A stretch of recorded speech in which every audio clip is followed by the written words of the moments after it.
Welcome to They Say. My name is Allison McFarland, founder and CEO of Allison McFarland Inc. And today I am just so honored to have this superstar, this rock star, someone we all admire. Man, I'm just honored that he said yes to me. I've been following his work for a while, and he is just very intentional with just encouraging us to just keep going in our job searches and just all the positivity that he puts forth on LinkedIn. He really needs no introduction, so I'll let him introduce himself. But when you get these celebrities on here, you just don't know what to do with yourself. I am overwhelmed and beyond excited. So if you go ahead and do us a favor and tell us who you are. That was one heck of an intro. Thank you so much. But who am I? My name is Ifeanyi Imachukwu. I am a Scrum Master. I am an entrepreneur. I invest a lot, and I'm someone that's just very nurturing and genuine with everything that I put out. So, Allison, I'm so glad you're able to have me, and everything that you have going on, I really respect it. I appreciate it, and this is only the start for something better. Oh, I appreciate it. Well, now, hey, when I can get like you on here, I know I've made it. I feel like Uh, she's too flattering. That's nice. Thank you. So let's really dive into who you are, because you are so much of an influence and just a positive influence. Right. And this is why I was very intentional to reach out to you, because it's no fluff. Like, I feel like when you put up a post about someone just encouraging people to keep looking in that job market, that's coming from a sincere place. So where did all this come from? Like, what put you in this spotlight to be able to resonate with people who are looking for jobs?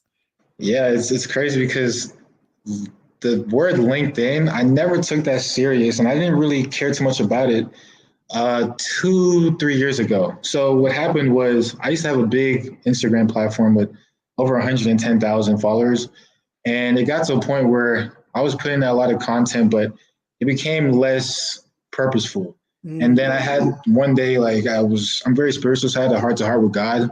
And he literally told me that day, he said, I need you to delete Instagram and make a LinkedIn the next day. And, Okay. like I was scratching my head at first because I was like, why am I doing this? But, if you tell God your plan, he'll laugh because it's never your plan, it's always his. Yeah. So I did delete my Instagram. I had a lot of followers, but I deleted it because I also wanted to just get away and try something new. I made LinkedIn because at the time I was also looking for my next position, job. And when I got on LinkedIn, I figured out that like the platform has so many other people looking for jobs just like me. Yeah. So I utilized that and became a voice for other people as much as myself. And I remember like the first 2 weeks I gained 10,000 on LinkedIn, and then another week later I gained another 30,000, and then I got hired, I think, within the first month. So it was all purposeful, and I just trusted that plan that God had for me because I knew in the end that it was going to be something greater. Yeah. So that's awesome. I too am also spiritual and a lover not always obedient, but I love the fact that we can be at times and Yeah. listen to God and what the fruit of that looks like. But the fact that you listened and you used your own personal experience, so it speaks to your authenticity, I think.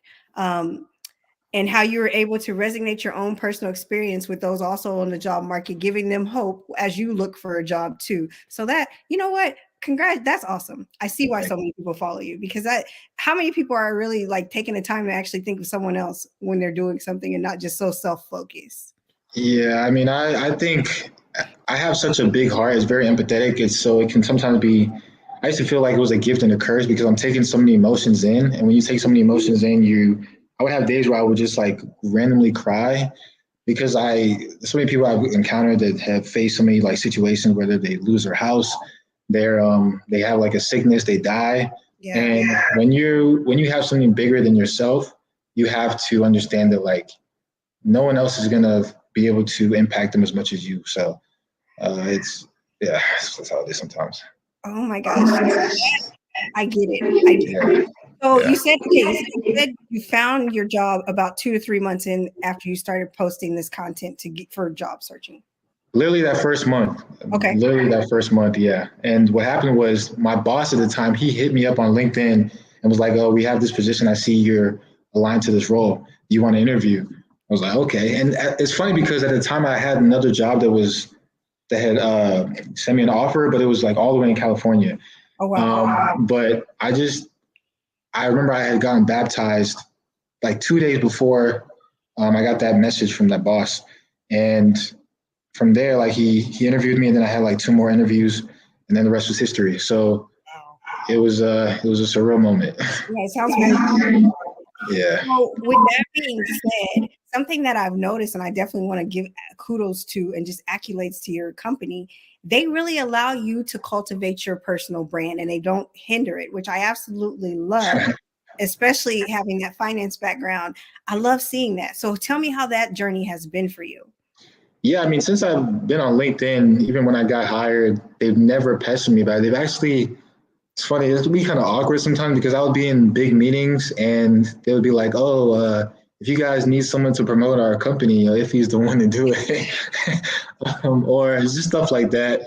And it's flattering, but I always stay grounded. I never bring it up because I don't want to seem like the boastful type. And plus, people are already going to see it anyway. So there's not much I really need to like say towards that. Yeah. So So, how did you how to really grow your personal brand? Because I feel like you have I don't want to say master it, but you know what, I'll say it. I think you've mastered it in a way yeah. that is intriguing, but it's not selfish. So how have you been able to cultivate your brand where it draws people in, but it doesn't boast a lot of attention around you? Yeah, I mean, I think it just comes from experience. I think from being on Instagram in the earlier days, from like 2017, making silly videos and just knowing what catches people's attention, what doesn't, and then also making it about them, not about you. Because at the end of the day, people get online to watch videos or content for hope, for laughter, or for gossip and stuff. Yeah. So I wanted to go towards the positive outlook, and I wanted to do something that was purposeful. And I knew being able to advocate for people in the job market, especially because there's so many people looking for jobs, Right. is going to catch attention, but hit them hard because I was able to resonate with that because I was in the same position. So you have to go through some things at first to be able to understand before you can do and voice out. Yeah. It's good. So you're kind of going through it. It's made your message more authentic because you can it comes from a place of something you've actually experienced.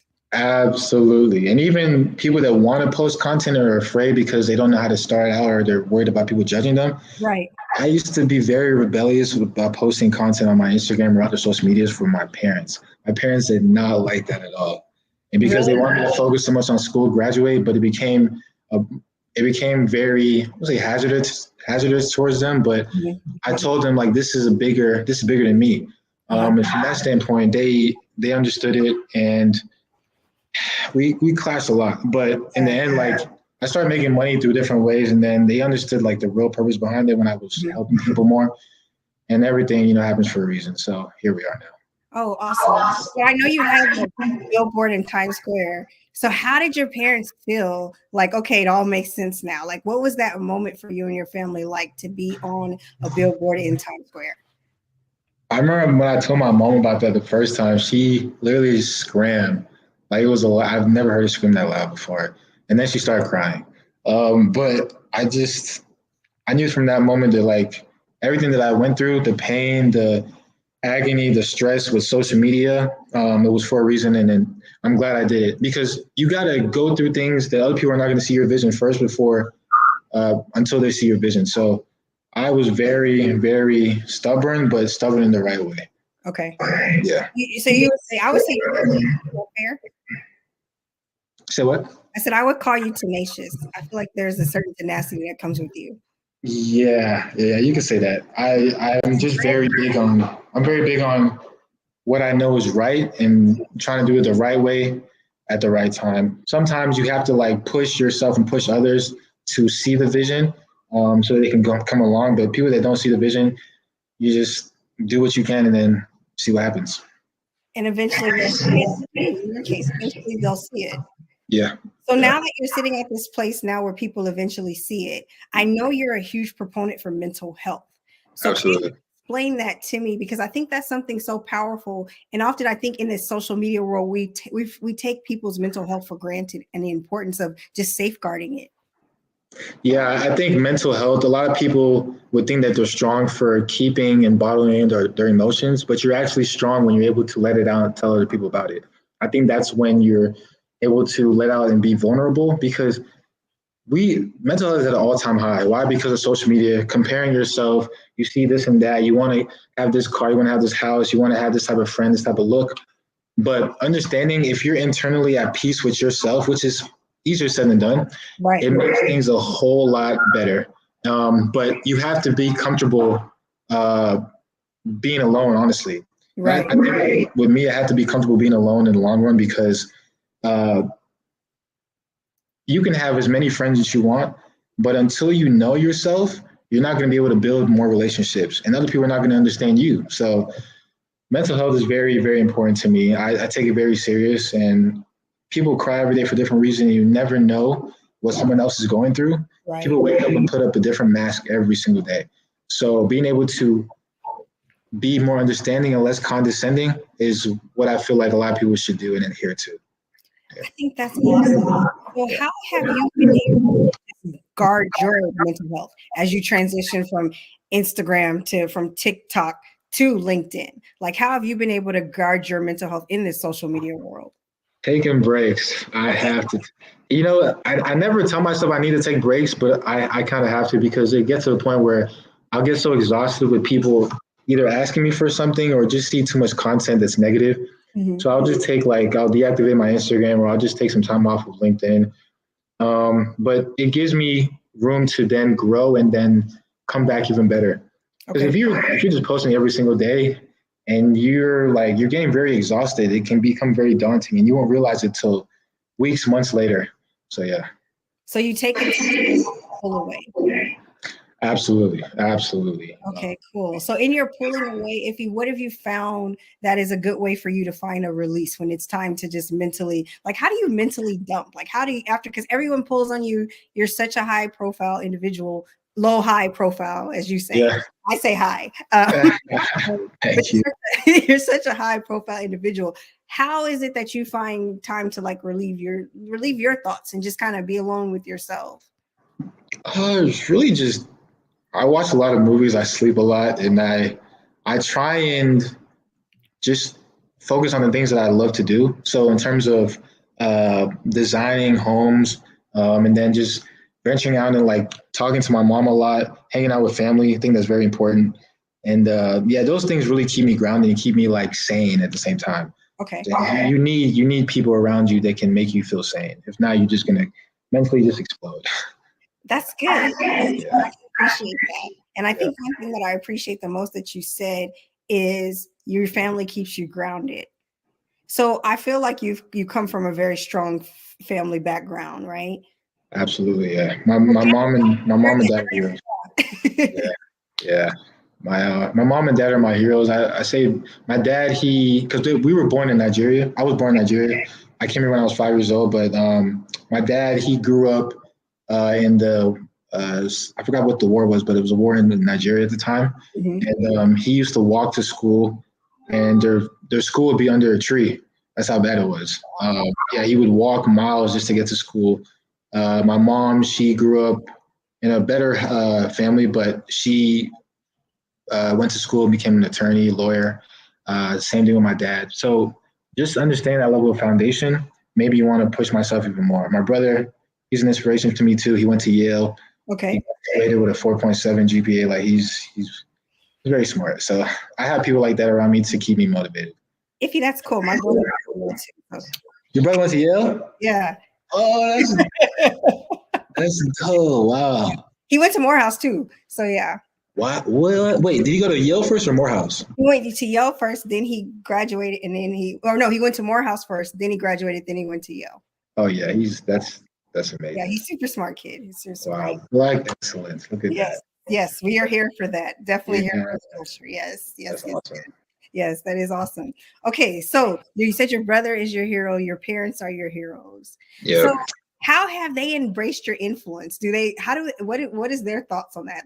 How does your family look at it?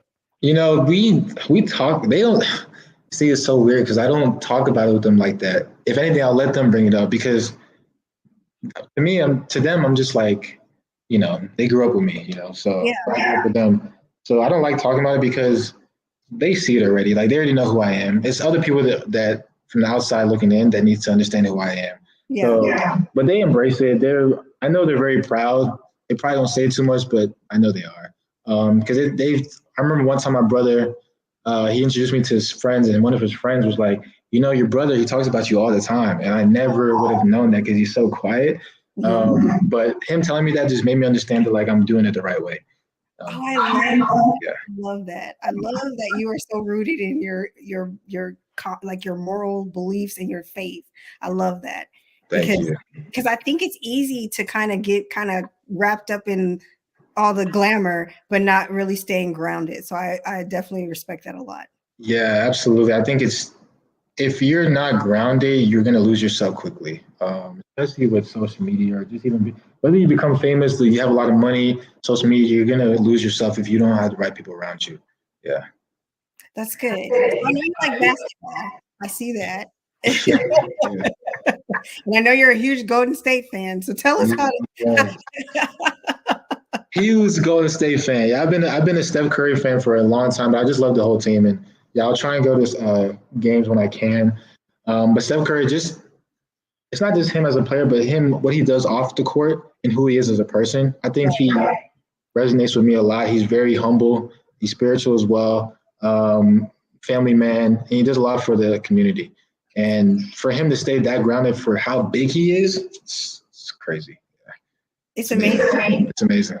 It is amazing. Yeah. So let's go back to your personal brand. So I want to kind of get deeper into that, because I feel like we're in such a pivotal moment right now where people are not truly understand. They're starting to understand the importance of a personal brand, but I feel like a lot of us have had a lot of runway prior to this whole launch of personal brand movement. So kind of tell us how you started really understanding the importance of your personal brand. When I started understanding the importance of my personal brand, I think it was when I had to tell myself, okay, if I had a younger kid or a daughter or a son, when they grow older, would they appreciate what I do or what I did then? Or would they look at me like, I don't know, this is the dad that I really wanted, So understand that like anything that you do, everyone is going to see. And if it's not in a positive way, then you're not doing it the right way. Because like I said, there's so much negativity already in the world.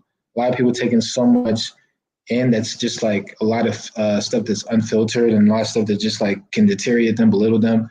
So being able to understand that I want to have a brand that I can have my generations look back and say, he did it the right way.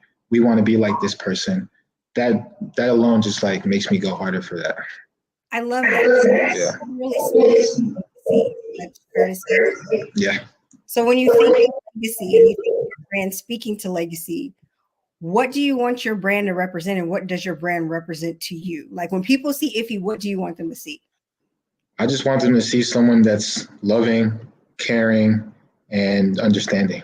I think those three things, if everyone was like that in the world, we wouldn't have so much chaos, honestly. And I think being understanding is one of the hardest things to do nowadays, because people are so narrow-minded and they don't really put themselves in other people's shoes. It's to a point where like you have a lot of people that can come out very ignorant, and it can hurt a lot of people in the end. But being able to be understanding comes from being very empathetic. And yeah, it's one of those things you have to experience, or sometimes you have to go through those things, and it's like a very hard thing to do before you can understand, like, oh, I get it now. So yeah. No, I think I definitely agree with you that empathy is something that is definitely lost in the world that we live in today. I don't think people understand the importance of showing compassion and not just being so quick to judge. Absolutely. I think that's also another thing, that if we took the time to really kind of put yourself in that person's shoes, you would see that, hey, you know what? Their shoes are a lot bigger than I thought. Yeah, exactly. Going through a lot more than even I understand. So I think I agree with you with the fact that you got to be empathetic. But my next question for you, which is something I'm going to really kind of want you to help us understand, in a world where numbers matter, right? Because in social media, numbers matter. We gauge people's influences. And unfortunately, we gauge people's influence off of numbers.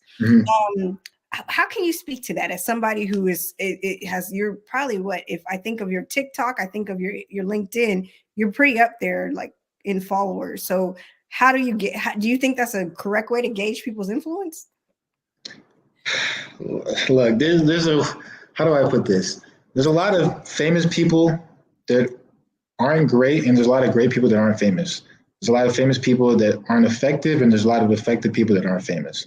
So you should never, I'll say it like this, I never wanted to be famous or have a lot of attention. I always wanted to be effective.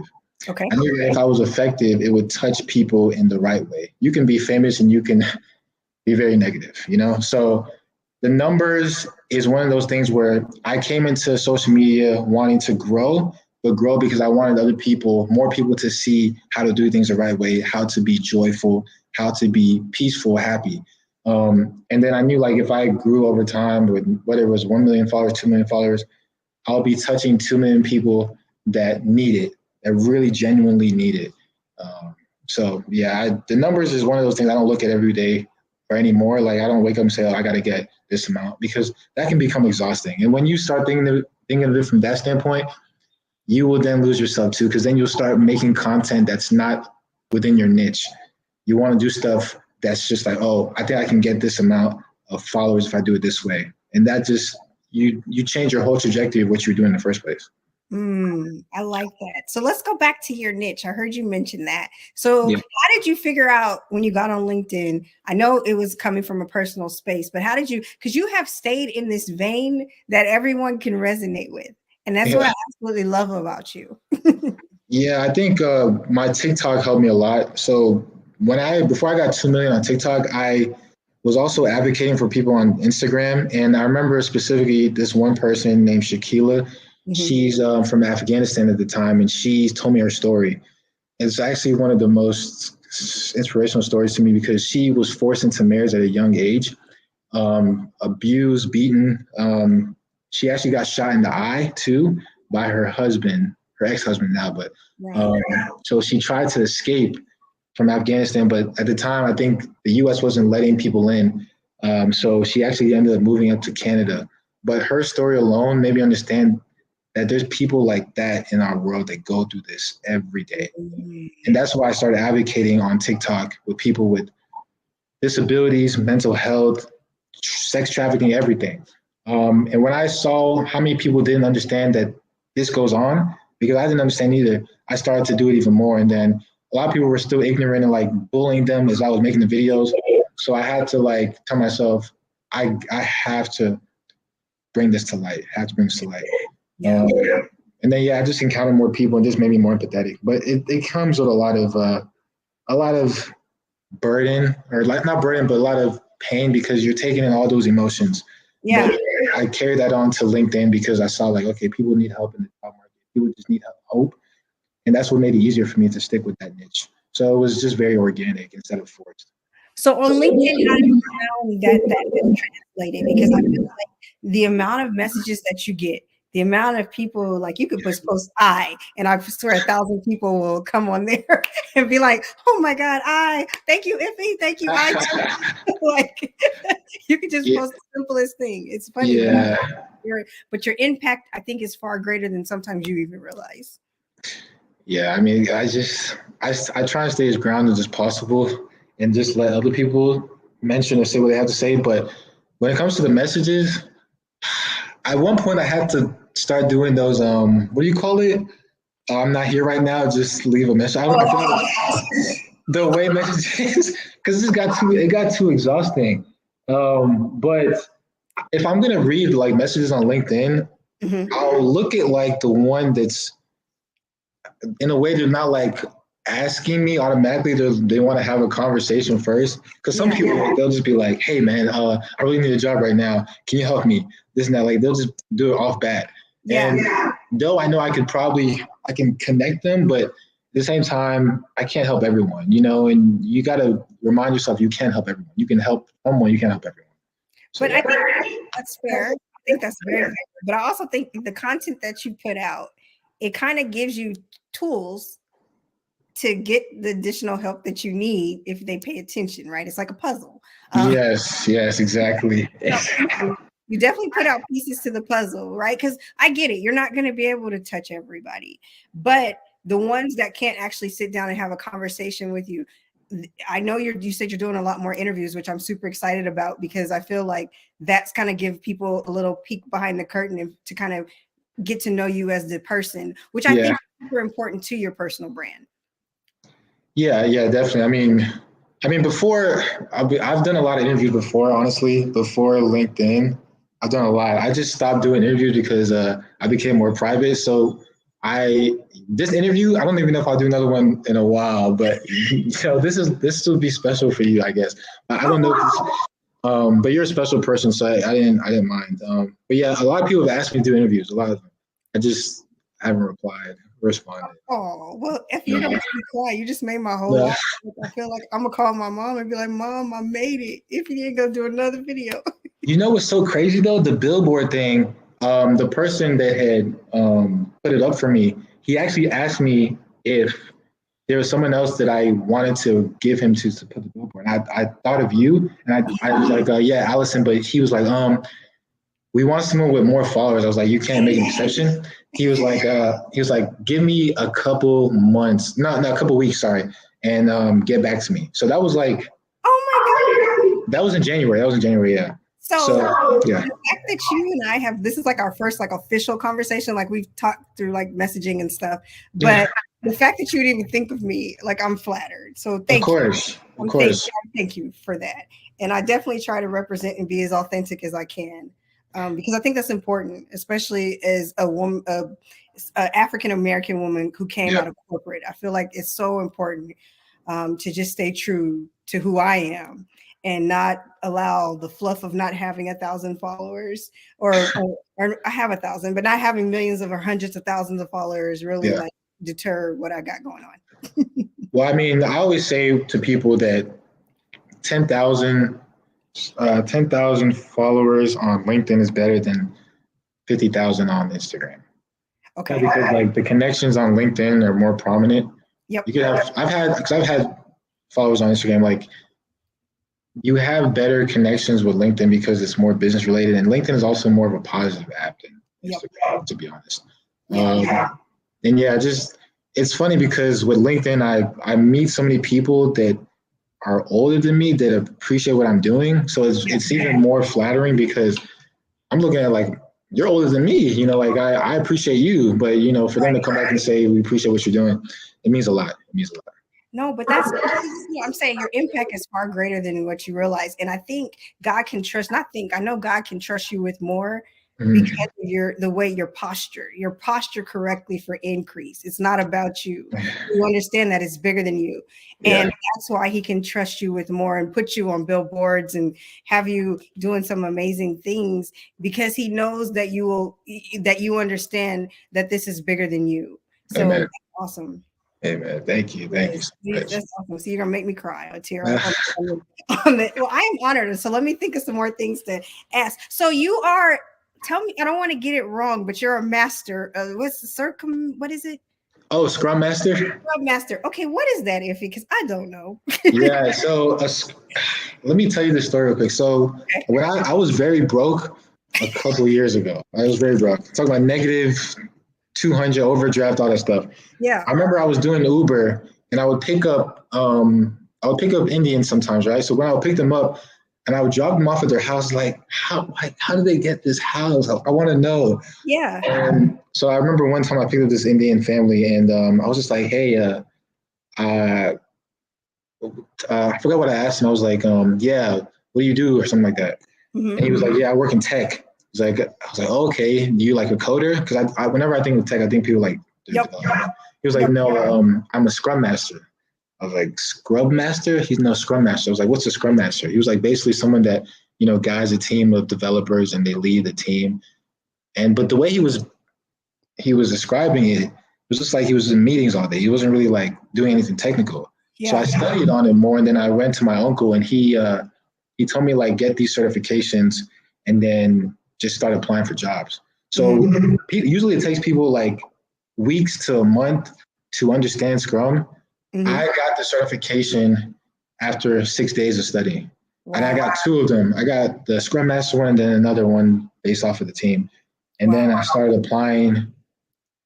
But yeah, Scrum Master is basically someone that like they'll guide a team and they'll facilitate the meetings and make sure that the work is done within the given time. So the developers and the testers, they're working on the work, and then the Scrum Master is just guiding, coaching them.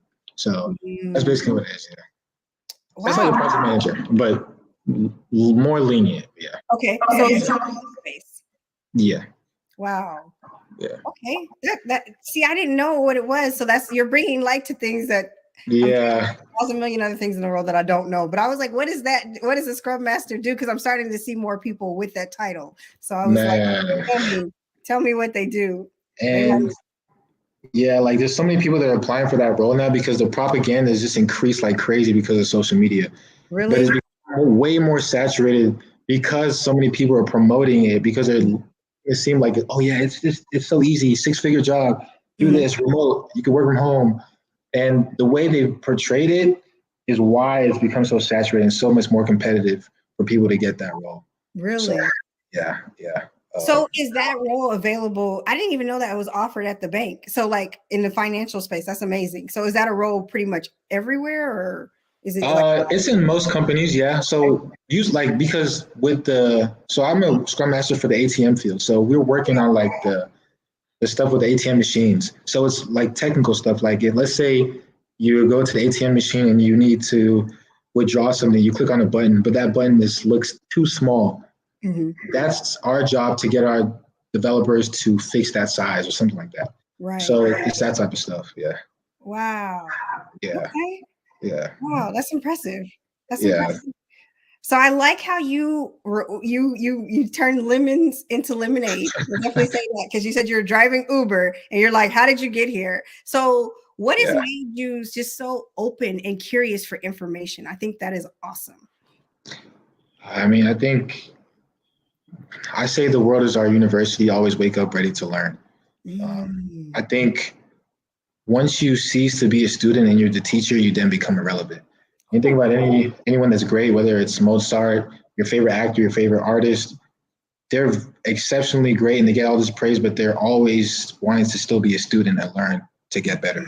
I think there's a voice in my head that lives very loud to getting better, but I never let that voice go too high. I think if the voice went too high, then I would then lose purpose and sense of my journey alone. So I would stay grounded because I have a balance of the volume of the volume in my head to keep me grounded with all the accomplishments and all the failures. So yeah. So let's okay. So can you share a failure with us? Because if we look at you, most of us feel like you arrived. I've had a lot of bad moments. I would say I've taken a lot of risks, but one thing I would say is being when I lost a lot of money, I went broke at a point because I was spending money I won't say too fast. I just wasn't saving it and investing the way I would because I was working with this app company when I Okay. was on TikTok a lot, but the money died down very fast because it was one of those things where I was like working like a contract position. I was independent, but I made a lot of money like the first couple of months, but then it was slowly digressing.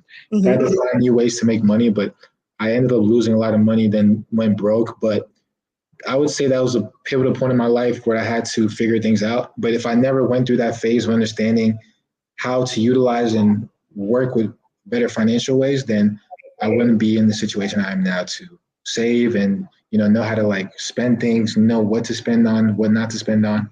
So that was like a teaching lesson, and it taught me a lot. Yeah. That's good. I love how you turn your life lessons into moments where you can glean wisdom from that. You know what I'm saying? I appreciate that. Yeah, I think a lot of people they just need like you can tell someone, give someone advice, but it's gonna hit harder if you've been through that already. Right. And obviously, like if you're a speaker, they're gonna do the same thing. Like you're gonna go up to the stage, you're gonna tell a story, but the story is gonna be based off of what you've been through, Right. and based off of how you tell the story is gonna determine how hard it hits the people in the audience. So I always try and give my perspective from my standpoint of what I've been through because people know that like realness is so important. Instead of just saying something that you want to give advice, but you haven't actually been through the fire. So, Right. yeah. So you've been through the fire. He's been through the fire. He's been through I've the been, fire. He's been through I, the rain. He's been through the flood. yeah, I've been through a lot, but you think of anyone that you love that's great. They've been through so much adversity that Yes. made them who they are today.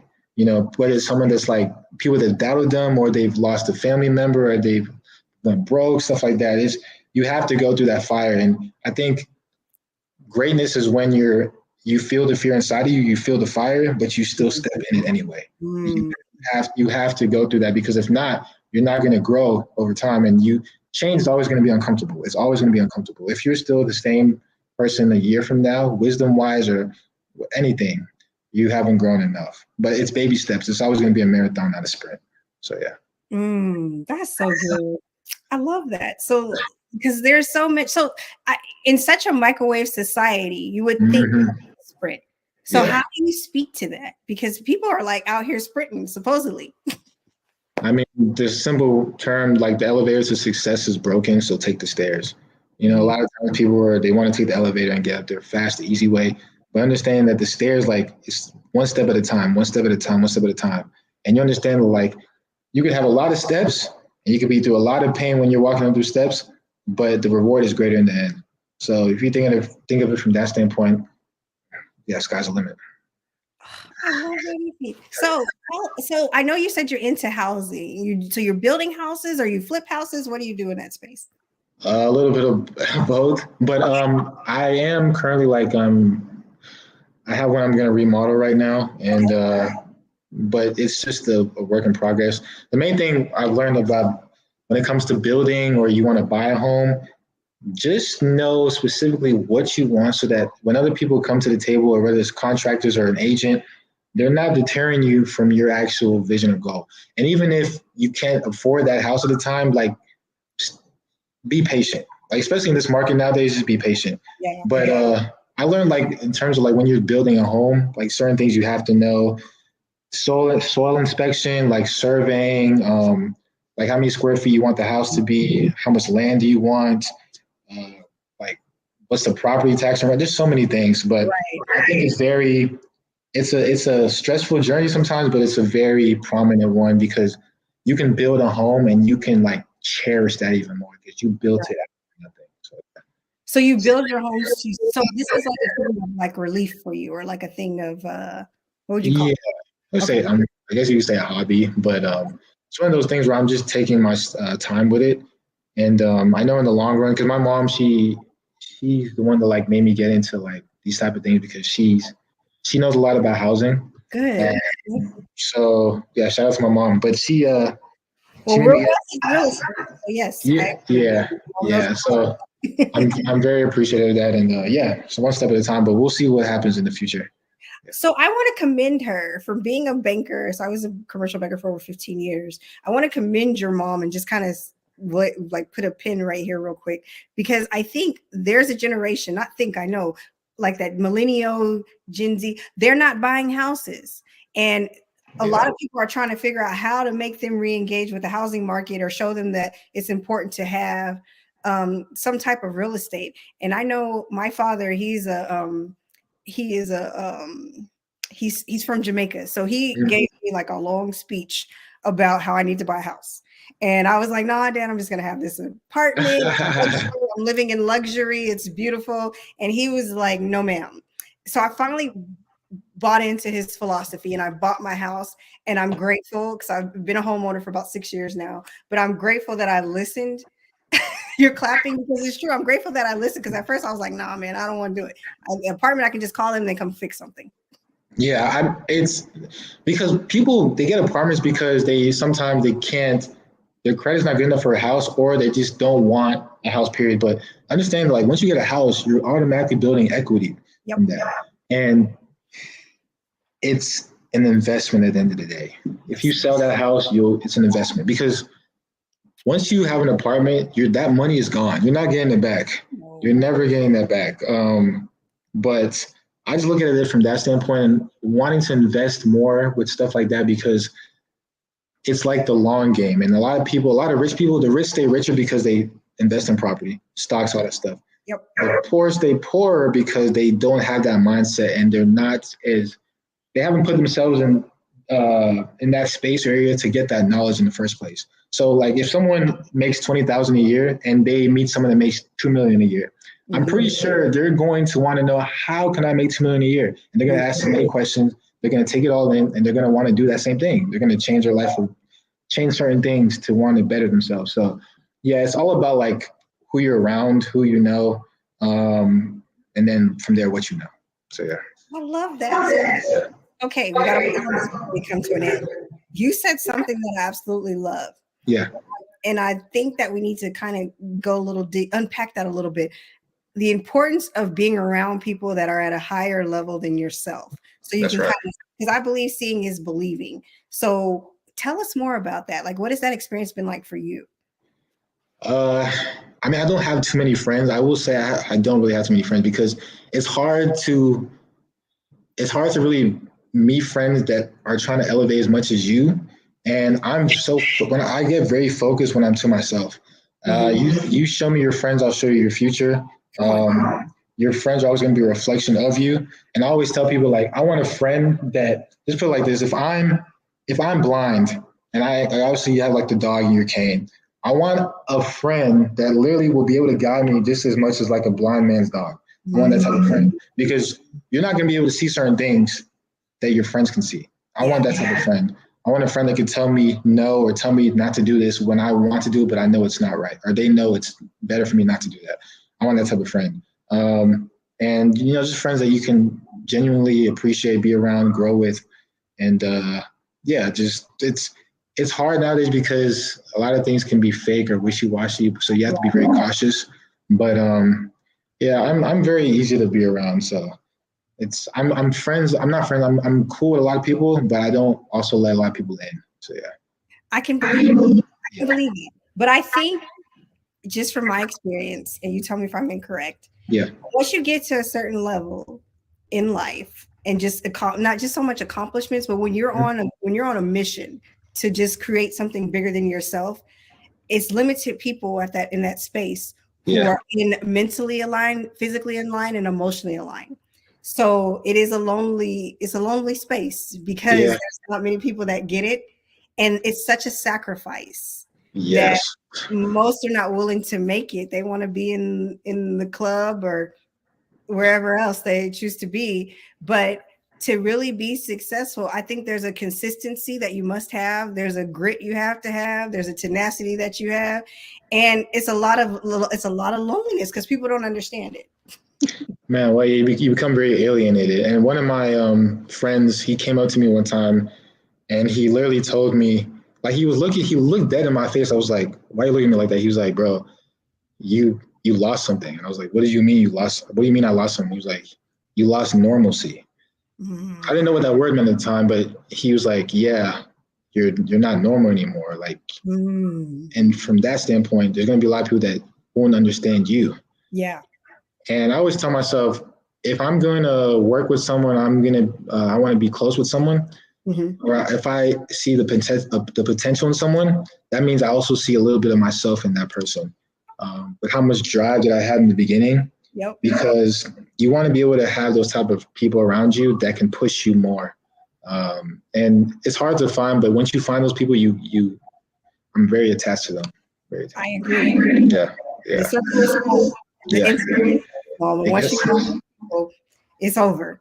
Y'all take it together. It gets smaller. Yeah. And you're taking over the world together. So I love that. So Ify, as we come, because gosh, me and you have really just been talking. So first of all, I just want to thank you. And I usually do this at the end, but I just want to thank you because I appreciate your transparency. I appreciate your honesty. And I just appreciate you saying yes to me. Like, you could have said yes to anybody.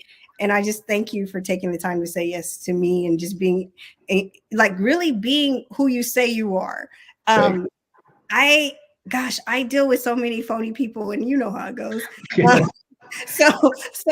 When somebody is who they say they are, you have a friend for life in me. Like, whatever you need, whatever I can help you, I got you. Because thank you.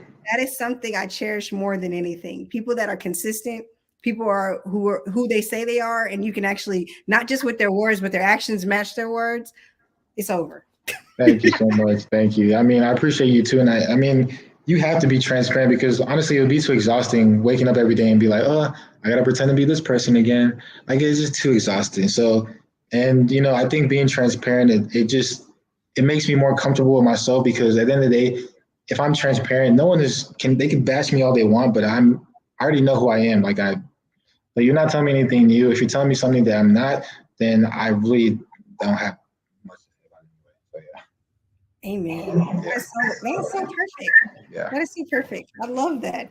So, as we come to a close, I want to ask you. So, my favorite thing to ask at the end of They Say is, what was your They Say? What did someone say that you couldn't accomplish that you actually put your hands to the plow and got it done? Oh man, there's so many. I would just say people. There's someone on Twitter. This is a while back. Okay. He literally said, I think I still have the tweet because I screenshotted it, but he literally said, if he has become crazy now, I guess this is what happens when you take social media too seriously.